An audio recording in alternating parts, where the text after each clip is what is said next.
Alexis Santos, welcome back to the show, my friend. Dan Harris, good to see you.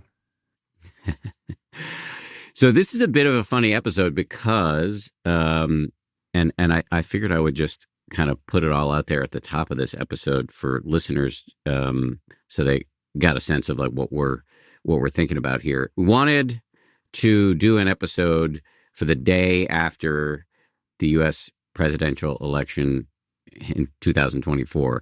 However, I'm always thinking about, with a podcast, you want it to be evergreen. Marissa, who you know, is senior producer on the show, she thought talking to you would be a great idea. I immediately agreed. It's always a great idea to talk to Alexis Santos, but we're trying to come up with something that will meet people's needs on this morning when, obviously we're recording this in advance, but I suspect there are a lot of feelings on this morning. Probably. We want to give something useful to people, but also I recognize that people will be listening to this episode in countries far afield from the United States and chronologically perhaps several years later. So we're trying to do two things at once. I said a lot there, but does that all land for you? I'm glad you named it because, yeah, we are, even though there's a lot of projection that I can do in terms of what's the strength of the feelings one way or another that probably every person in the U.S. and around the world are going to feel. It's just helpful for folks who are listening to know that we are in this moment before the election speaking. You and Marissa did some chatting and came up with something that I actually think is perfect, honestly, which is talking about how to keep our meditation practice alive. I'm aware that some people listening to this are aspirational meditators. And so this will be inclusive of you if I'm describing you. But something I hear from people all the time is, I meditated for a couple of weeks or a couple of years and I fell off the wagon. I feel guilty about it, or I'm an inconsistent meditator. I'm a bad meditator. As you know, Alexis, I launched this subscription service recently. And so I'm hearing from a lot of the listeners to the show. And this is just, every time we open up the chat to people to ask me whatever they want, this comes bubbling right up to the top. So in terms of our overarching emphasis today, it'll be about how to stay engaged in this thing. So before I ask you any questions, from a high level, does that sound right to you as an emphasis? That sounds great. I mean, we were just talking for a second before we started, and I was letting you know that I had just finished teaching a retreat here outside of Stockholm, Sweden. And again, as it always is at the end of the retreat, it's the number one question, which is, how do I keep going? How do I, after a week of, getting some time to settle the mind and heart, there, of course, is a natural wish for some of this pleasant and wonderful, experience to continue. And that's the question that we as Dharma teachers always hear at the end of retreat is, how do I keep this going? And that's true whether or not folks get a chance to go on a retreat or have their own practice at home. It's the same question. It's one of the angles of practice that I personally do love, partly because of the teacher that I had studied with as my main teacher, a monk in Burma named Sayadaw U Tejaniya, and his emphasis was exactly in this domain or terrain, which really points to the possibility of bringing practice to life, regardless of what we are in terms of the roles, responsibilities, everything we're going through, the intensity of experiences that we're bound to face, the bumpy times, the smooth times. So how do we do it? How do we keep going? And that's going to be, I guess, a lot of discussion. Yeah, I think there's a lot to talk about here. We could not only fill this episode, but many, many episodes with this. For people who haven't heard you on this show before, we've talked about Tejaniya, the Burmese monk under whom you studied for many years and continue to have a very strong relationship with him. He's an unusual chap. Maybe tell us a little bit about him and his emphasis in practice, which is a little bit different from many other teachers. Yeah, you could say a little bit different. I mean, and I think a lot of teachers do come around to this as well, but even though he is a monk, and he now has been a monk for somewhere in the vicinity of 25 years, maybe a few years longer than that, when he talks about his insights, insights meaning the things that he understood and the growth that he experienced, it is almost always referencing not times that he was on retreat, but actually times when he was at home with his very large family, or at his family business that he was being asked to run.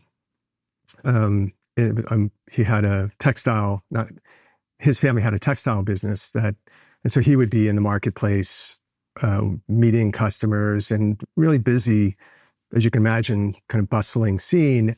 And he developed his practice in the midst of that. And as a result, one of the things that he really tried to get across truly is that we can do this. He did it. He was doing it. By the time he decided to stay a monk, it was at the request of his teacher, and just a personal choice to really commit his life to be available for folks to ask and learn about these teachings, about the Dharma and meditation. So it's very personal to him in terms of why he teaches, could say, a practice that feels available, the kinds of questions, the context in which he learned, but also he was getting a lot of meditators from, could say, some other traditions that at that time, I think things have shifted a bit, but he was seeing a lot of folks really trying a lot harder than what he felt was sustainable as a practice. And if we are going to be trying to develop really an awareness that feels natural and sustainable, we need to learn a relationship to it that is aligned with the quality of awareness. And it's difficult because so many of our habits of doing anything almost immediately begins with pushing or striving, expecting a result. And that is just a natural conditioning. It's difficult, in fact, to trust a quality like awareness that is soft, it's receptive, it actually is available at any time, but it's so easy to forget. It's difficult to trust that momentum can build. So what happens is, for a lot of folks, they set a timer and they'll meditate for this amount of time and they go for it. And then as soon as the bell rings at the end of the timer, the first thought is, I'm done. Rather than, okay, let's keep going.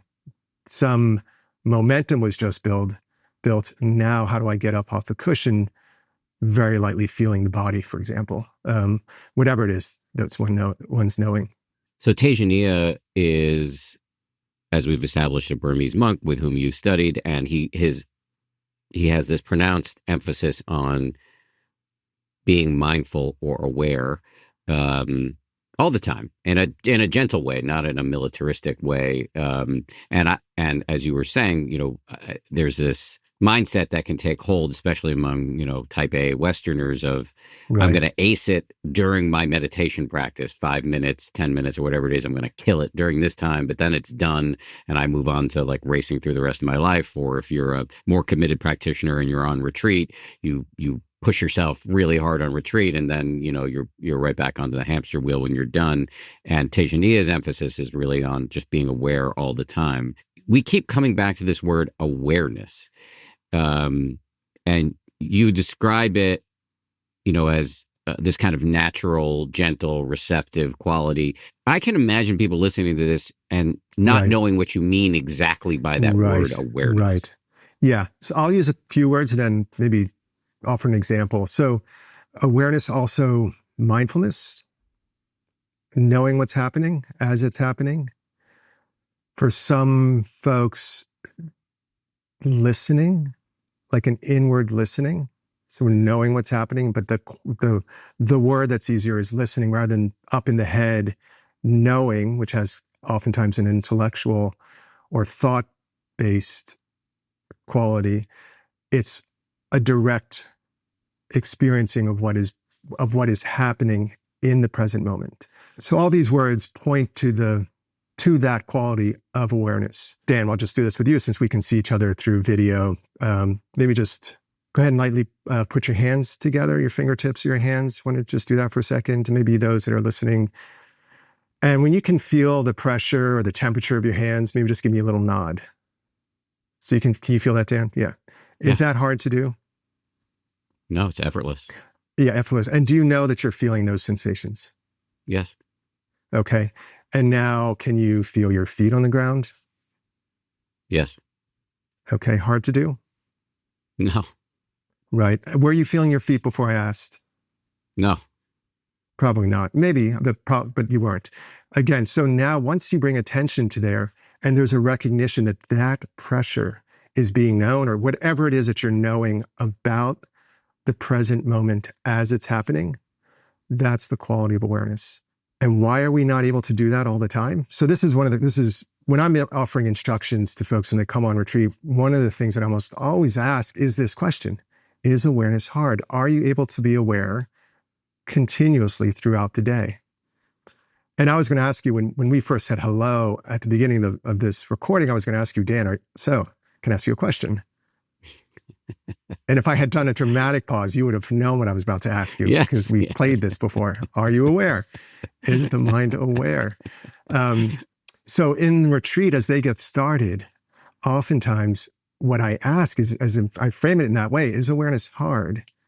And are you able to do it continuously in your life? And of course, then everyone does say, by prompting it in that way, they say, yeah, it's hard. And what I really want to point out is we have this idea that it's hard, which then means when we bring that idea that it's hard, then we try. Rather than learning how to relate to the present moment, when we're trying to be aware that all that is needed is in some ways the intention or some reminder that again surfaces, and we can feel our hands touching, or we can remember that for those of you who have we call the working ear door, meaning we can hear sounds, just by my mentioning that hearing is happening, even though we've been listening to the sounds of this podcast, now maybe there's some recognition that hearing is happening. Is that happening for you, Dan? Yeah. Why it's difficult is because we forget and we don't have momentum. We don't have the habit of awareness arising when we hear sounds. We tend to hear a sound and then we're already in the story and the meaning and everything else that comes along with it, which is natural and we need to do. So what we're trying to do in our practice is to really develop the quality of awareness as a habit that feels available, isn't tiring. We can do it at any time, and it doesn't matter how stressful, how busy, how overwhelming an emotion is, or how peaceful experience is. We can, in fact, recognize that it's happening when it's happening. And that's the quality of awareness.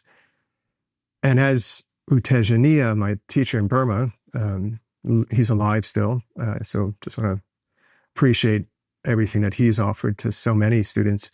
And he just says this so often, which is a moment of awareness isn't difficult, but remembering is what's challenging. And so if we can have a relationship with awareness that has that kind of friendliness and ease, then instead of judging the experience, we begin to settle back and stay a little bit more on an easy relationship with, I can actually be aware in this moment of something.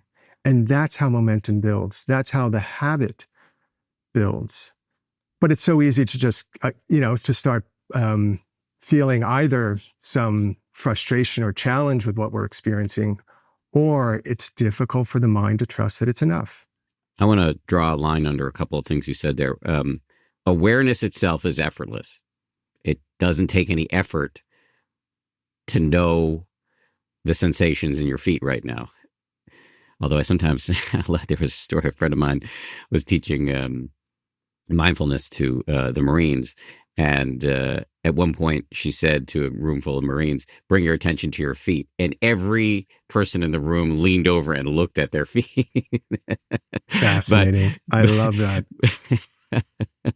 I shouldn't say it's not easy then, because there is, for the body, oftentimes the body isn't in the beginning easy to feel, right? But you could start with something that we might easily recognize, which is, are you sitting or standing? And just the posture can be enough of just knowing. Anyway, so I want to hear what you're about to say about that. No. I appreciate everything you just said there. My point is that there's no effort required, essentially, Right. to just feel your hands right now or feel your feet. For some people, it's an unusual move, so they're not used to doing something like that. But there's no effort once you make the intention to feel whatever sensations are arising in your feet. There's no effort required to receive that information. But as you were saying, the effort is in the remembering, and that is in the practice. That is our practice, to remember over and over and over to wake up. And there are lots of ways to do this, and you made a reference to this in a few minutes ago. One way to do this is to get in the habit of asking yourself the question that you were planning to ask me, which is, are you aware? And Tejaniya, U Tejaniya, your teacher, he teaches by giving people phrases or little mantras they can drop into their mind frequently throughout the day. And the principal one, if I'm remembering correctly, is this little phrase of, are you aware? And so maybe you could say a little bit about that. We are all going to be finding our own way into our practice, what works, what can feel annoying. For some people, just asking the question, am I aware, or is the mind aware, can work for a little while, and then it feels excessive. So how to do anything, in a way that doesn't feel like a chore, but feels that it actually brings about the benefit that we want to have. And so I'll just jump ahead in terms of our discussion. Just one of the reasons why it's difficult to be aware, I find, when people start to try to bring awareness into their normal activity, is often that pause when we're caught up in the entanglements and the flow of of our life. What we often do experience is a sense of dis-ease, of tension, of anxiety, of rushing. And that unpleasantness, I find, if it's not properly understood in terms of what is happening in that moment, can feel defeating, as if it's going badly that we're noticing. And it's really important to shift the perspective that the knowing is not the experience. The experience is already happening. When we drop in a moment of knowing, that is, as the Buddha pointed out, one of the most wholesome qualities of mind that can arise, because when awareness is present, then you have a range of possibilities of other qualities like patience, pausing, kindness, self-compassion, wisdom, right? So again, easy to judge what's being experienced when awareness surfaces, when some knowing arises. But that experience is already happening. We just don't know or notice how entangled, how tense, how stressed we are. And then it's important, if we can sense that tension or whatever may feel unpleasant, to just see, can it be brought down a notch? Just by recognizing there's some tension in the shoulders, or tension in the heart area, by taking a deeper breath. And that cycle reinforces, there's so much discussion these days about dopamine and how we need that next hit. And this is in some ways offering the mind that benefit, a reminder that, hey, it is actually good to remember to notice, because when I touch in and recognize how I'm feeling, and then offer myself this moment of maybe softening, because the hard, the tightening of the body, the mental contraction, whatever's going on, when that's lightened a bit, that's really inspiring. That's encouraging that the mind can shift. But the first thing that happens is we notice the object or the experience rather than that awareness is there. Now we're knowing, and now there's some possibilities. So don't get discouraged if you start to develop this habit of asking yourself the question, am I aware? Don't get discouraged if what you're aware of feels unpleasant, because there's a move you can make after that. Exactly. Yes. And it's natural. And to remember that this is so human to feel entangled and sped up. And we're not getting the signals. I don't know if you are, but you walk around the world and the world doesn't have, in every sign below it, how are you feeling? Do you notice your feelings right now? Can you feel your breath? If we live truly in a kind society, and it sounds so silly, but if we really lived in a loving, kind society, that's what would be there with every message that we're getting. If it were really based in kindness and care and wisdom, what is really important in our lives? Well, we all want to be well. We all want to feel safe, right? We all want to feel at ease. And yet, how often do we get those messages in our society, right? The culture that we live in. We have to go on these special retreats or join these amazing podcasts and other resources and sign up for, then we get the wonderful messages. But otherwise, we're kind of left on our own. No, I love that. Mostly the world around us is trying to sell us stuff, Right. Or have us compare ourselves to other people. But what if, all of the advertisements and signage around us, or some significant percentage of the advertisements and signage were alerting us to wake up, or gently encouraging us to wake up? That would that would be a very different world. It would be. I mean, I imagine I can almost be somewhat sure of it that when people listen to this podcast, and it's someone that has practiced a lot, just by the conversation, the content, and then, that we are trying to have a probably somewhat mindful conversation, that there is an impact of that. I know when I listen to Dharma talks or some kind of content like this, there's a settling, right? There is an ease that begins to rise. And why is that? What we miss is that we are constantly contacted at every sense door, the seeing, the hearing, our mind door. And that contact is constantly either bringing up some quality in the mind that is distracted, triggered, anxious, or kindness, compassion, love. Do we know what's getting activated moment to moment through all these experiences, which we call our life, and yet we miss that. And yet, we go around a whole day experiencing this somewhat chaotic world that we're in, and then we wonder why it's so exhausting. By the end of the day, and I rarely meet someone coming on retreat once they've really caught up with themselves after a day or two, and they're no longer depending on the overstimulation of the outside world, but are now cultivating these qualities that are these internal qualities of the mind and heart that, as they begin to brighten, this is when the mind really starts to feel awake. It's because now we have something that is coming from the inside, the qualities of the mind and heart. And people are often surprised, I didn't realize I was so tired. But part of it is that the mind is really only awake and alive when it's intense. And we don't have this kind of more subtle clarity and knowing that can arise naturally if we allow it to grow. And we do need to take, time to look after our minds, because they are impacted all the time, every moment.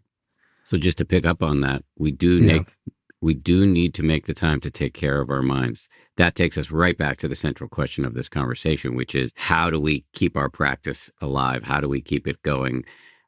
One thing you referenced is listening to Dharma talks, listening to podcasts, reading great books. That those are reminders, and they're very powerful. But I'd be curious to hear more from you about what you do personally. I mean, you're a professional meditator. How do you keep your practice alive? I'm just sitting with that term, professional meditator. I don't know if my parents will listen to this and they're like, this is what our son became. No, now these days it's like, it's got some cachet. So, it's interesting. It's been a long journey. When I left, I did ordain for a couple of years with Sayadaw. Sayadaw means teacher. So I say Sayadaw U Tejaniya in Burma. So I became a monk there. I wasn't expecting to. I had left medical school in a kind of searching state of mind, searching for something. I didn't know what. It was so clear that basically I was searching how to understand the mind, because honestly, it felt like there was a lot of confusion and overwhelm naturally in the system that I was embarking on. So when I was there and had ordained, by the time I was leaving, not many people get this opportunity, but I had a lot of time to develop basically a light moment-to-moment awareness without a lot of other responsibilities and distractions. So I had a very unfair, we could say, advantage in terms of the lives that we live in our daily lives. So even with that momentum, when I was leaving, the thought arose, I think I am done with any major suffering in this life. Wow, I really think I am done. And what happened was, and so I just want to warn people, if they have that thought, just to hold it lightly, because life will happen. True or not true, Dan? Does life happen? It does happen. It does. So life keeps happening. And the beautiful thing about life is that it'll keep pointing back to ourselves, to our own hearts and minds. What have you still to learn? How to be with this, how to be with that, how to be with this loss and this emotion. And what I had done was I started coasting. Coasting meaning basically using the momentum that I had built up as like a bank account. Rather than adding more to the bank account, I started drawing it down. And what happens if you keep drawing your bank account down without adding to it? What happens, Dan? Are you listening? The Socratic method. I didn't realize you were serious about that. Oh, yes. Oh, of You course. go broke. You go broke, yes. Well, the same way with... True. So yes, you go broke. You run out. It runs out. So because the mind is constantly being conditioned, we could say either there's awareness arising or there's not. And when awareness is not arising, what is being conditioned, the habit that's being developed, is the tendency of the mind to get entangled, for the stories about I and me and the reactivity to grow. Every time awareness gets a moment to come up, that momentum gets established. But I really had thought my momentum was strong enough to basically, I guess, see me throughout the rest of this life. And it wasn't until I had, a year later, suffered, for my heart, a pretty significant loss that I realized, oh, okay, I need to keep this going. And that's really when I really took it to heart that this practice needs to be a living practice, right? Something that we can be trying to cultivate all the time, any time that we remember. So on a very practical level, one of the things that I started to do, this was encouraged by U Tejaniya, my teacher. He said, if you can just lightly notice as many times as you can throughout the day, this feeling, and I'm pointing right now to my kind of chest or heart area, because this is often where we feel these feelings. But if you can feel whether you feel the feeling of being relaxed or tense, just that very light question, do I feel relaxed or tense? That feedback will begin to guide you in terms of how you're doing in any given moment. And instead of waiting for the scale to get up to total burnout at 8, 9, 10, or anger storm, or whatever it is, that we're going through in that moment, rather than it getting way up to that high, we could start to say, again, what U Tejaniya describes as a 0, 1, 0. 0 is balanced. 1 is we begin to sense something like the suffering of some experience.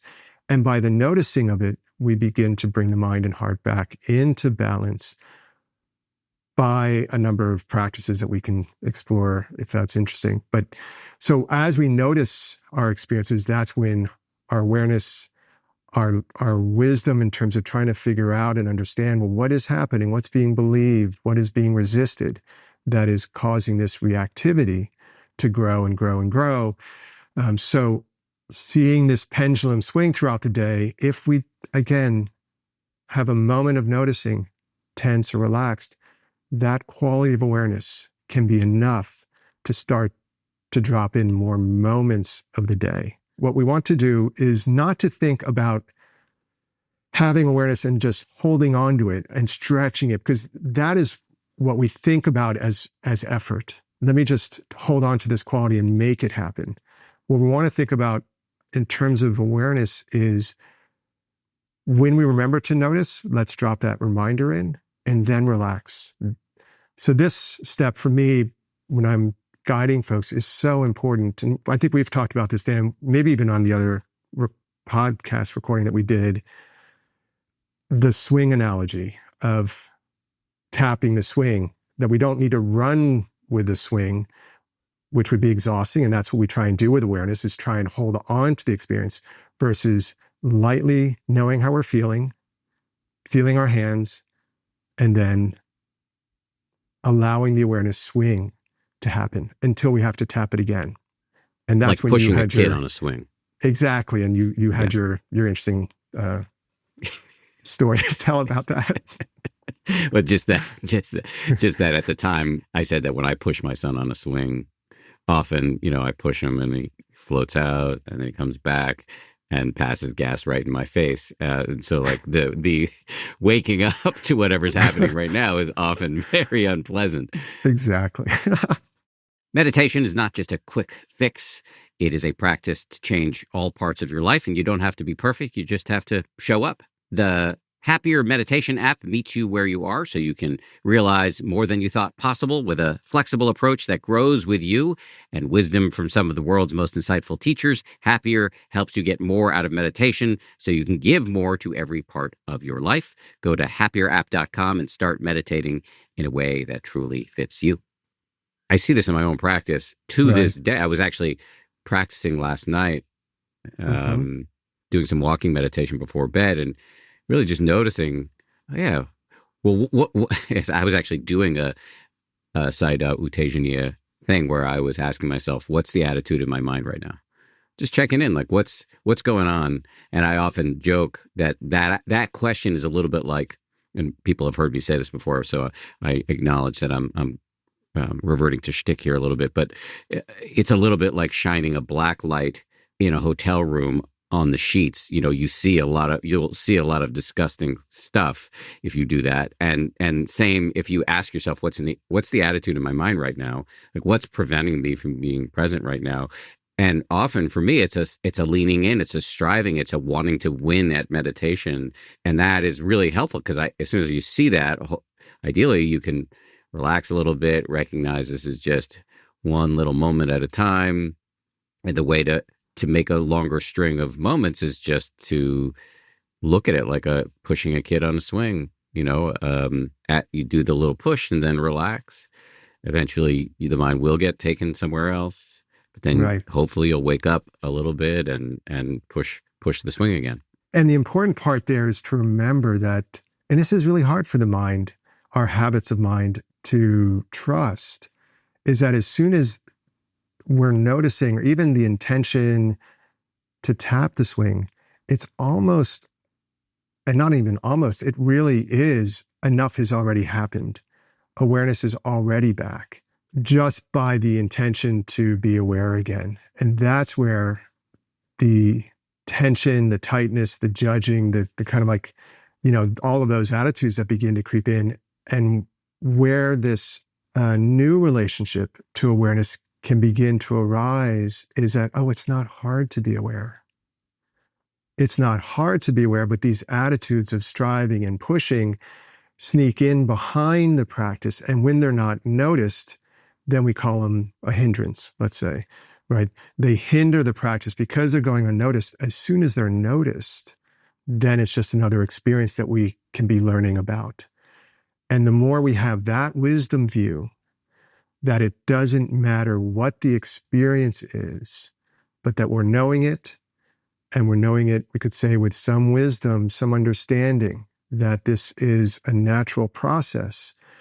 When we really take that in, and it really does take a while for people to hear that, but it doesn't matter what the experience is. What the experience is, it doesn't matter. It is another set of conditions coming together, and there will be forever weather patterns, sunny days, rainy days, boring days, exciting days, and the same with moments. So the less that we get focused on the experience and trying to control the experience and the outcome, and the more that we understand that it's in the meeting of it, first recognizing if we're aware and then learning about how we're relating to it, that's the practice. Then really the whole life becomes available in terms of learning all the time. Learning. But this awareness needs to get some momentum first. Okay, well, so in terms of building that momentum, when I asked you earlier, how do you keep your practice going? Right. You told a whole story about how, well, you'd gotten a little cocky, and then life came at you, and you came back to this very simple instruction from your teacher to, just get into the habit of checking in with your chest. I sometimes think about E.T., in that movie E.T., like the color in the alien's chest always like signaled what his emotional state was. Right. So you got in this habit of checking in with the chest, and that was really helpful. You didn't say anything about formal meditation practice. And so how do you think about, people getting in their 5, 10, 1 minute daily-ish of practice within the context of keeping overall mindfulness or awareness alive? I say great. Really, and this may sound a little contradictory, even though I love to emphasize the potential of being aware naturally in any experience. At the same time, why do we always need to be occupied and busy? Do we really need to fill up every minute? And so if you do have a minute that's available, or 5 minutes, or half an hour, why not just put things down and put the entire orientation or intention of the mind onto remembering to notice the present moment and developing that momentum? So yes, having some formal moments that really kind of bring us back into our practice, that we reconnect with awareness. Wonderful, as many moments as you can. Some people, like, we're just sharing on this retreat here in Sweden, they use the bathroom as their little time to have a few minutes to check in. Every time they go to the bathroom, it's their time for practice. People were offering different places that they, how do they support themselves? Because this at the end of retreat, everyone's trying to figure out, so how do we keep going? So finding formal time, wonderful, but not having the idea that awareness depends on the body in a certain posture, the eyes being closed, or things being peaceful. Because that idea often blocks the awareness from maturing. What we want to do is have the awareness mature, to grow up, meaning it can start to receive more and more experiences. How do we begin to notice when we're talking, how we're feeling?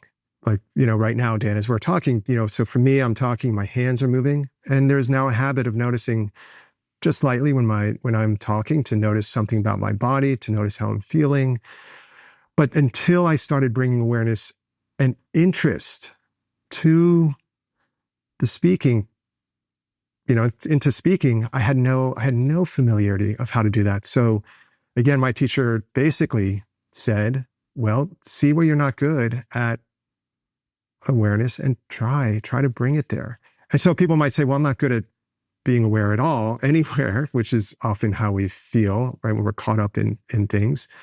But we start exactly right now.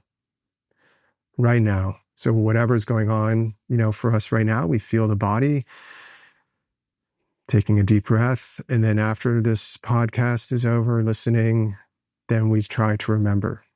So no one can do this for us, but the more that we're inspired, and for me, hearing a teacher tell me that he did it in his busy work life basically was an inspiration for me to say, okay, I can do this. It is doable. What are some of the ways? And reminding myself as many times as I can that it makes a difference this moment. That this moment makes a difference of awareness. Because we often assume that a single moment of knowing that we're breathing is insignificant, it doesn't do anything.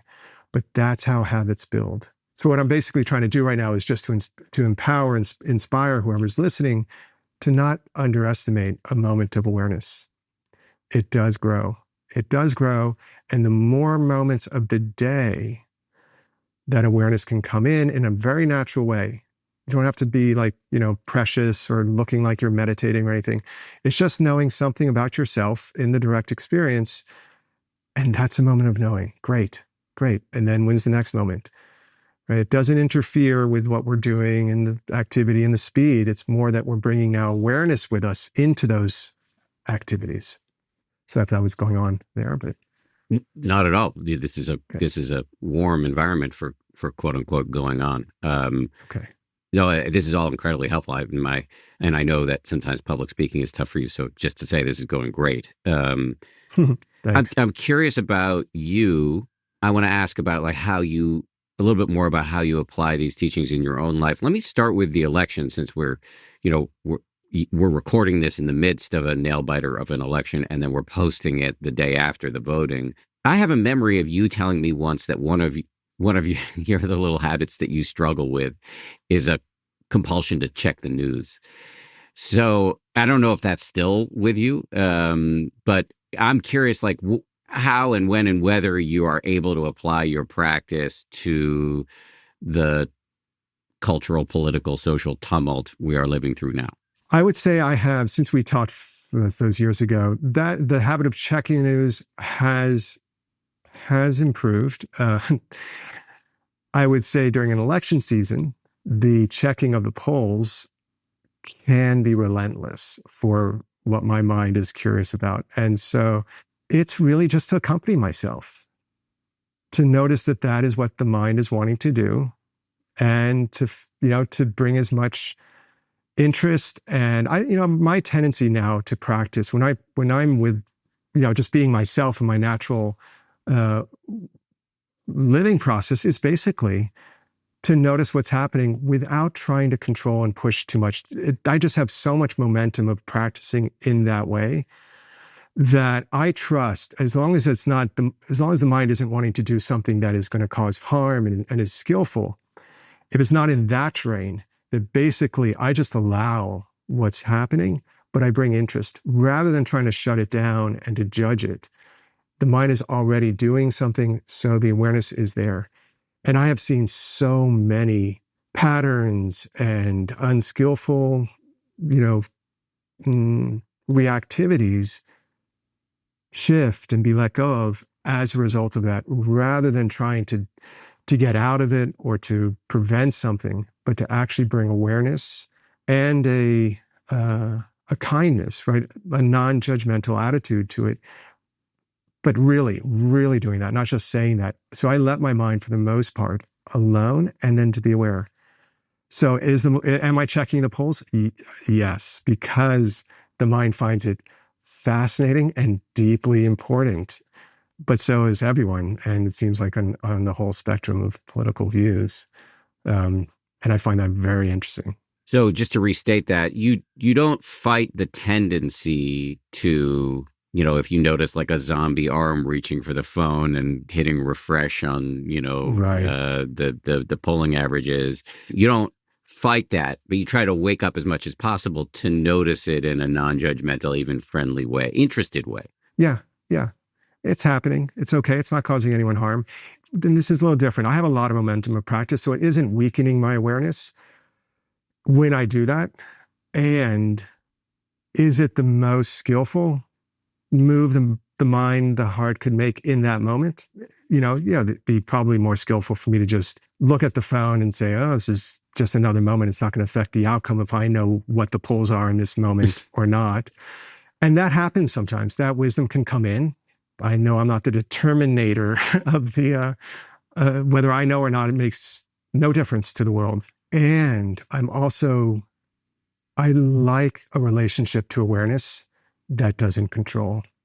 And again, that doesn't mean that there isn't times, and frequently, as soon as awareness comes in, I mean, how I relate to it is very quick. I'm just sort of building it up as a bigger thing. But there are plenty of times, of course, that once awareness shows up, it knows how to be in what we're in a more skillful way, just by noticing, right? What is burning, what is agitating. In the Buddha's reflections, this was in the train of wise speech, I think, more than anywhere else, we're just sort of asking, is this useful? So when a wisdom phrase like that comes in, is this useful? Is this onward leading? Is this leading to some sort of benefit? Then that for sure can steer us. And I just allow that to develop in a very organic way. But we want to know for ourselves, each of us, what helps us navigate the habits and different life experiences that we are bumping up against. When is it helpful to choose and steer our actions in a certain direction? And when is it helpful to simply learn about, and in the learning, allow that to slowly develop our wisdom, our insight? Yeah, it's interesting, this compulsion to check the news or the polls. Yeah, how's it for you How's it going for you, Dan? I actually, I have many compulsions. That's not really a huge one for me. It's not. Well, you were in it for so long. I spent so much time as a journalist that I'm kind of going through an extended detox period with information. But although I can imagine on the morning this is posting, I will be in the state of compulsively checking. Of course, right. I'm just honing in on something you said before, because you have this relationship to awareness or mindfulness that you're not trying to control. And at the same time, the desire to check the polls, I think, is based in some sort of compulsion to control, as if knowing what the vote count or the polling averages is going to impact in any way what is actually objectively factual. Yes, that's totally fascinating. And that is what the mind is doing. That's how we learn about what the mind gets entangled in, what it thinks it's doing when it's checking. And so there's some emotional state that is getting activated when we check, something that will, when the release of that is really seen through, what will have happened is that the push of what is driving me to look at the poll is, would be some kind of anxious wanting to get the outcome that I want. And when that is fully, thoroughly, completely understood, it would be meaningless to check the poll, because there'd be no more energy in that direction, because the wisdom at that point would simply know, useless, not going anywhere, just another moment of the mind picking up some data that is a snapshot in time that has very little, anyways, probably true knowledge of what is going to happen a month from now. Well, has already happened in terms of this being listened to. Yes. Yes, although it's already happened, the voting's already happened, but the odds are we don't know the outcome. So, and we may not for days. So we're making our best guess collectively about how to serve you on this moment. And if you're, again, also bearing in mind that you may be listening to this, in 2028, and we also want it to be useful to you then. Well, just in our remaining time here, Alexis, because I always love talking to Dharma teachers or meditation teachers, not only about their instructions for practice for the rest of us, but also how they apply those instructions in their own lives. And you've made reference to the fact that, life keeps happening. You can ordain as a monk for as long as you would like, but shit's going to keep happening to you. People are going to die, relationships are going to end, and so Right. that's where the rubber hits the road. And it's been a minute since you and I have checked in, and I know in that time you've gone through a breakup with a long-term partner, and that has caused some turbulence in your own mind. So I'd be curious, we obviously don't need to get into the details, but of the breakup, but more in terms of the ramifications in your own life, in your own mind, and how you've been able to apply the practice. Are you comfortable talking about all of that? Sure. Yeah, it's real. It's real. And I mean, part of why I'm a Dharma teacher is because, I am interested in what's real, and but with boundaries in terms of, care and respect. It was a long-term relationship, 16 years, and it ended, and it was a really painful experience in the ending. As, I think as anyone who's gone through a long-term relationship, almost all of them hurt in some way. It's a loss, right? There's something, you lose your best friend, you're no longer in the same routines, the same habits. My journey was a journey. I had to go through grief, a lot of grief that I wasn't expecting. That amount of grief, wasn't expecting what got opened. I think not even about the relationship. I think experiences often open up a portal in a way to deeper wounds, maybe very young, ancient things, but we feel like it's the particular experience that we're going through that's the cause, when in fact, if there was enough awareness and wisdom and compassion, it would just be a situation to handle. It would just be what it is, right? There are some traumas that we still experience when we're older, but oftentimes there is some connection to maybe very young material. And I think that's what partly started to open up for me once I went through the initial, big changes and life pattern changes, and then the grief of it all. Then I became really interested in terms of what is this opening up for me, and seeing questions, we could say, of fundamentally, do I belong in this universe? Am I separate, or do I belong? And that's a hard question to get at in terms of a cellular level. And I think that's what I began to feel, and could begin to bring some awareness to. But again, in terms of what did I do? I was watching the heart go through so much, and the mind, and watching the cycles of it going from very intense, for quite a while, and then slowly settling, and really being interested in what my mind and heart would end up choosing to do. And because it really did feel like that to me, because I didn't know how I would be responding. And what became interesting was to see the result of practice, of all these years of practice, really emerge. So I have delighted in the way my ex and I have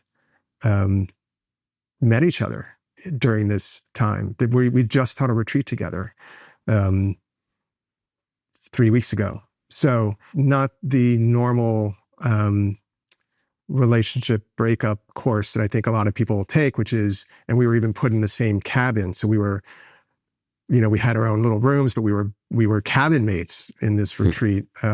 So to watch that a year and now a half later, that we were at that place and absolutely enjoying the process that we had undertaken, which really was a result of being with the experiences, a lot of listening, fair dose of therapy, of course, always helpful if you can connect to someone that can listen and allow you to go through what you're going through. Mindfulness, awareness practices, they work. It seems, I often reflect to students, like, if you just describe the quality of awareness, how would you describe it? So people often describe like awake, clear, not lost. knowing what's happening in the present moment. And it's a subtle quality, the Buddha pointed out. And yet, here is the subtle quality that when it's developed can be so transformative if we bring it into our ordinary moments, so that more moments of our day are with awareness, right, than without.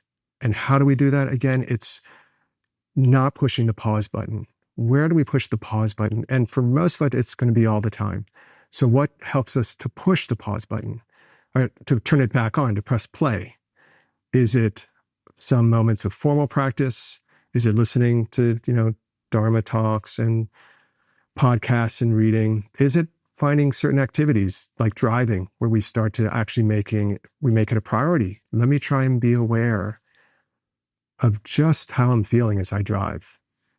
How I'm passing people. Am I cutting them off? Am I allowing? Like, how am I working? Like, what do I notice? And again, it doesn't have to be exquisite detail. Just some kind of knowing is enough.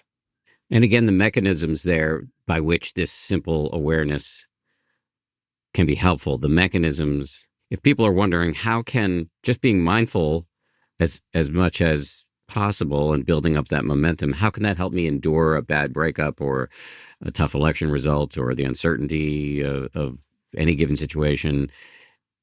There are lots of mechanisms that I'm hearing you describe, but at least one of them is you're not as caught up in your habitual, often negative thinking patterns. You're giving yourself a break, and then more creative, wholesome options can arise. Am I in the right space? And basically knowing what's happening and remembering that it's okay that it's happening, which is a bit of wisdom. That it's okay to be feeling overwhelmed. It's okay to be feeling heartbreak. It's okay to be feeling angry, right? So I did a lot of stomping around, a lot of dancing to pretty loud music.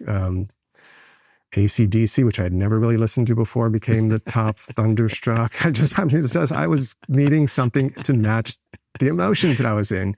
And if I was like a precious Dharma teacher, I wouldn't listen. A precious whatever it would be.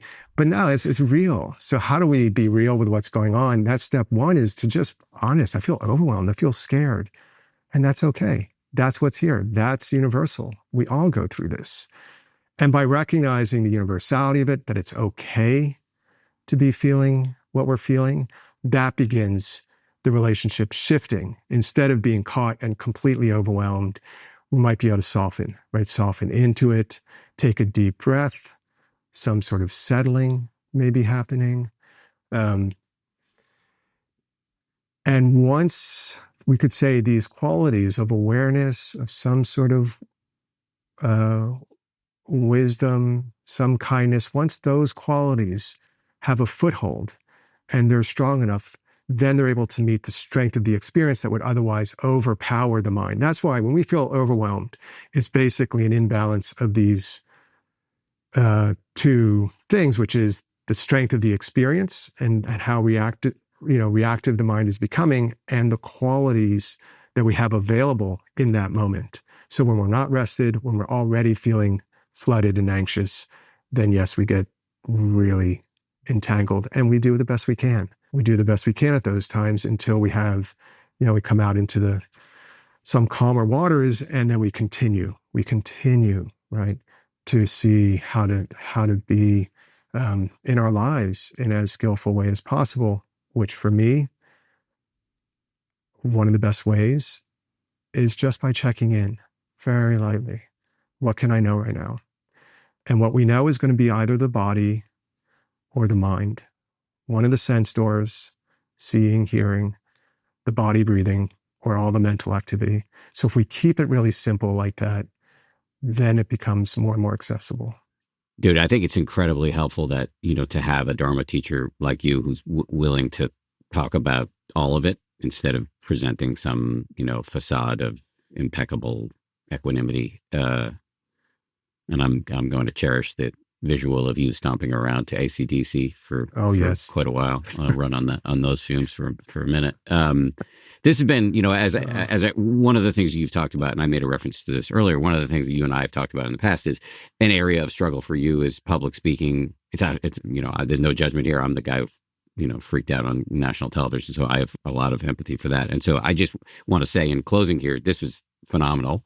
You were great and so helpful, and exactly, I hope, what the doctor ordered at this moment in time for people. So long way of saying thank you. Oh, Dan, it's a pleasure. And as you know, I do love to talk about the Dharma.